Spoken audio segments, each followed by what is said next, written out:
How to turn on show auto translations on TikTok mobile. Hello guys, in today's video I'm gonna show you how to turn on show auto translations on TikTok mobile. First, then open TikTok.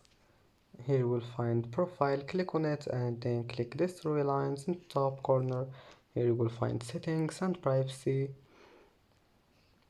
and then click language, and here you will find show auto translations. Now all you need to do is just turn it on, and as you see here, show auto translations have been turned on, and you can turn it off again just by one click, and that's it. It's easy. Now just go back, it will be saved. And that's it for today's video. If you like this video, don't forget like and subscribe, and thank you for watching this video until the end, and see you in the next video.